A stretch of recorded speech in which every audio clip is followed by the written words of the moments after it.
E aí vocês mencionaram um pouquinho dessa tentativa de sucessão, né, e do trabalho que Lira vem fazendo também para colocar alguma pessoa que possa dar continuidade ao trabalho dele à frente da mesa diretora, já que ele disse ali no primeiro discurso deste ano, né, não subestimem essa mesa diretora, já dando um recado e falando lá da frente. Por quê? Os principais candidatos à sucessão de Arthur Lira na presidência da Câmara devem intensificar a busca de parlamentares, líderes e membros do governo, tudo isso para tentar se consolidar nessa disputa, porque a eleição será em fevereiro do próximo ano, só que a discussão, a articulação, a tentativa de chegar lá começa muito antes, não é só lá na frente que há ali uma espécie de beija-mão para chegar a essa mesa diretora. E como o Lira não pode concorrer à reeleição, ele pretende transferir esse capital político para uma pessoa que possa, então, manter ou fazer essa manutenção das políticas, entre aspas, que ele estabeleceu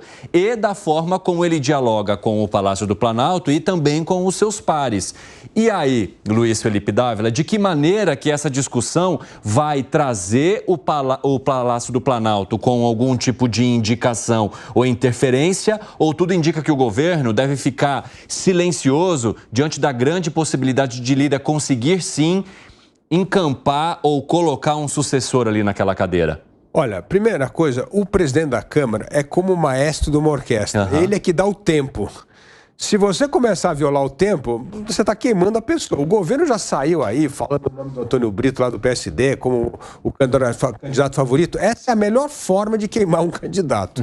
Porque você começa a antecipar, você queima a pessoa. Exatamente. Eu falo que isso é o candidato fusível. Vai queimando, vai pôr no outro lugar, né? Então, assim... Por quê? Porque Arthur Lira não quer saber dessa negociação da sua sucessão num ano eleitoral extremamente importante, com eleições municipais, e que, na verdade, nós vamos ter 6 meses de Congresso. Então, quem tentar antecipar esse assunto vai ser fritado porque não está no tempo do maestro do jogo, que é o Arthur Lira. Então, esse é hora de discrição. Pode trabalhar debaixo do radar, conversar com o outro, mas começar a lançar nome, fazer campanha aberta, é o jeito mais fácil de queimar os nomes na sucessão. Ô, Segredo, tem muita gente correndo o risco de virar pururuca aí? Tem.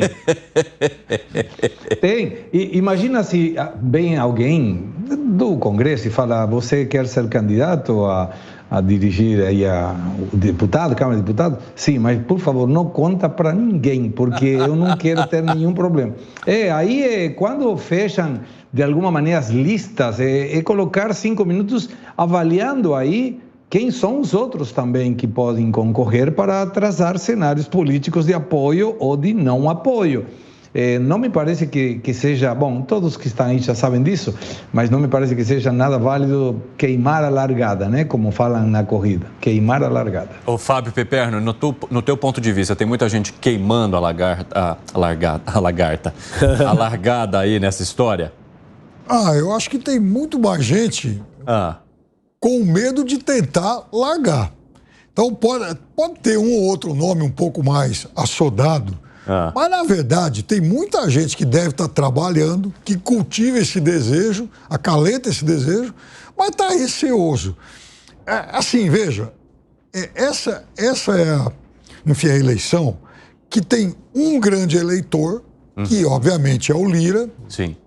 Mas o Lira sozinho não vai conseguir fazer o sucessor. E qual você acha que vai ser a postura do governo federal nessa história? O governo federal? Vai indicar alguém, vai apontar nome, vai tentar emplacar alguém ou vai ficar bem quietinho?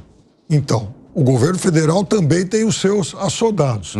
Mas o presidente Lula, por exemplo, ele vai ficar de bico fechado em relação a isso. Imagina se ele vai arrumar conflito aí com o Lira ou com esses nomes que estão agora inicialmente colocados. Eu acho que ele não. Ô, Gani, the treta is coming?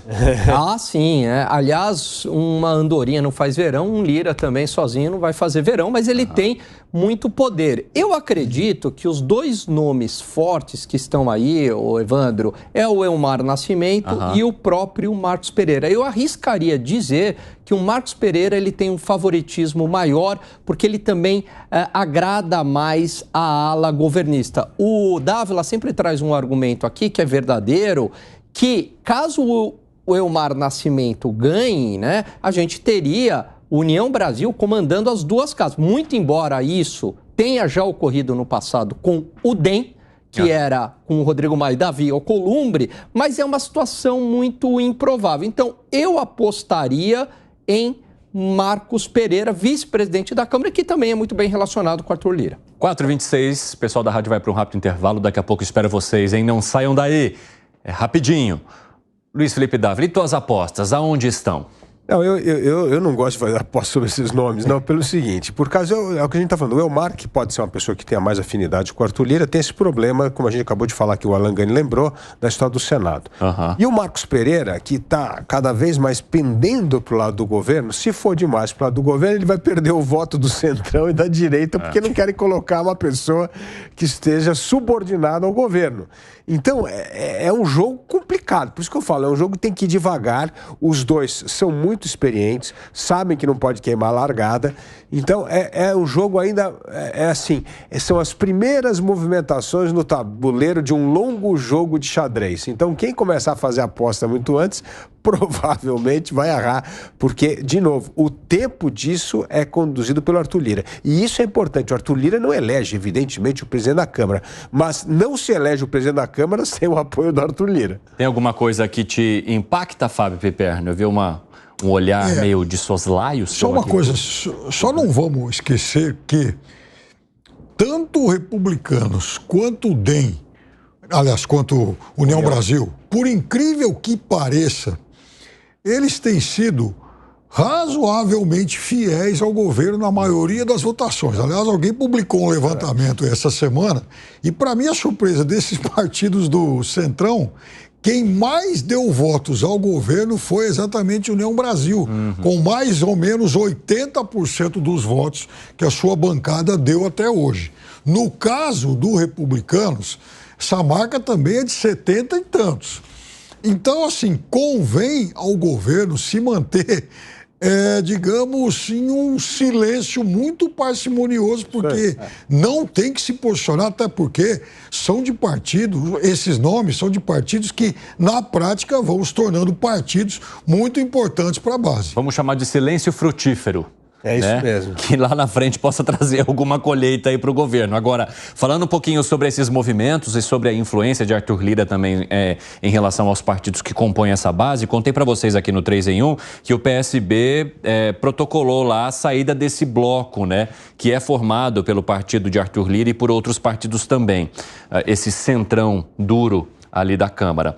Mas alguns integrantes do PSB que tem um contato maior com Lira, estão tentando fazer uma articulação para que o partido volte atrás, para que o PSB desista dessa ideia de sair desse blocão. Por quê? Aliados estão dizendo que Arthur Lira e as pessoas próximas dele já sinalizaram que se o PSB resolver sair de fato, que vai ter algum tipo de retaliação. Lógico. Que coisa boa não vai acontecer. Mas isso já era previsível, hein, Luiz Felipe Dávila? Com certeza. Com o Arthur Lira é na hora. Ah, chegou a cartinha aqui, perdeu o lugar na comissão aqui, sai da liderança, não está mais aqui. Não, ali é rápido. E isso mostra o medo que parte do PSB tem de romper com o Arthur Lira. Ou seja, é ir para o ostracismo, é viver a pão e água e perder cargos de liderança no Congresso Nacional. Isso vai ser imediato. Arthur Lira não vai esperar, não tem esse negócio. Por isso que estão tentando reverter a decisão do partido. E aí, hein, Gustavo Segré? Eu fico imaginando uma pessoa... O pessoal está tremendo as pernas assim? Eu não sei se tremendo, mas do ponto de vista prático é meio confuso. Porque imagina alguém dizendo para o marido ou a esposa, dizendo, eu quero me divorciar de você. Aí você pensa depois e fala, sabe que eu pedi o divórcio? Mas não, errei, não era para pedir o divórcio, não. Eu quero voltar. Imagina o poder que poderia ter outra pessoa dizendo, peraí, você quer estar comigo ou não quer estar comigo? O que fez você mudar de ideia? Bom, esse ponto em particular, observa que tem questões dentro do partido que não estão sendo unânimes na determinação e que tem gente, de novo, que saiu apressuradamente a fazer comentários que o dia de amanhã, politicamente, pode ter um custo a devolver por isso. Olha, o pessoal da rádio está de volta e nós estamos falando aí de um possível movimento de pessoas do PSB que são mais próximas de Arthur Lira para que o partido que protocolou a saída desse blocão nesta semana reveja a sua decisão. Fábio Piperno. o PSB tem 14 deputados, 10 foram favoráveis à saída e 4 não. Então, tem uma maioria clara, mas não houve consenso. Agora, o PSB tem entre os seus parlamentares, por exemplo, o Felipe Carreiras, lá de Pernambuco, que é o autor lá do projeto do PERSE, que o governo tenta implodir. Então, veja, esse é um exemplo de um parlamentar que certamente ficaria numa situação muito incômoda sem o abrigo, sem a blindagem, por exemplo, do Arthur Lira, porque, do outro lado, ele se confronta com o governo que tem um interesse totalmente antagônico ao dele. Então, eu estou dando esse exemplo para a gente entender que há muitas sutilezas. É muito difícil você ajustar o interesse de uma bancada toda. Exatamente. E aí, Alan Gani? É verdade, muitas sutilezas. O PSB, ele fica aí numa sinuca de bico, porque ele é um partido muito importante para o governo, mas ele está no bloco, então, de Arthur Lira.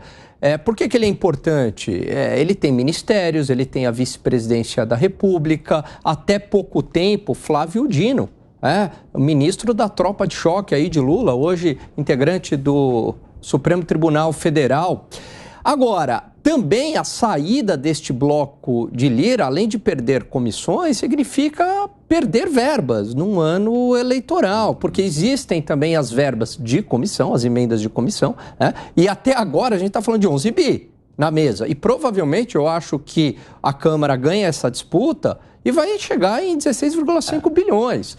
Tem 16,5 bi que podem ser usados aí de alguma forma nas eleições municipais. E a gente sabe o poder que as lideranças da Casa, da Câmara dos Deputados, ainda têm, porque o orçamento secreto ele continua, só mudou de nome.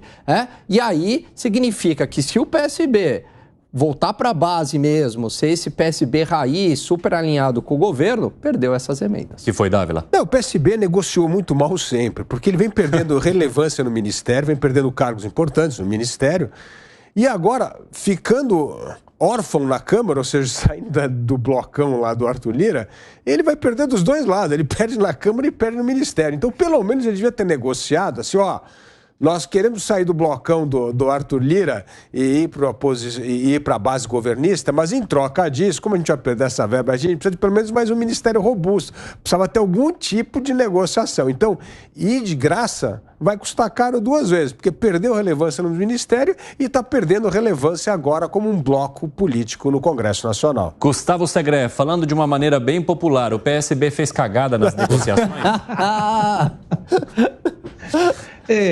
Eu não queria dizer isso, mas eu acho que não teve uma boa estratégia de negociação. Se queria conseguir alguma coisa boa, deu como no jogo da Oca, retrocedeu uns 3 ou 4 escadas para trás. Desconcentrei você, argentino. Fale, Piperno.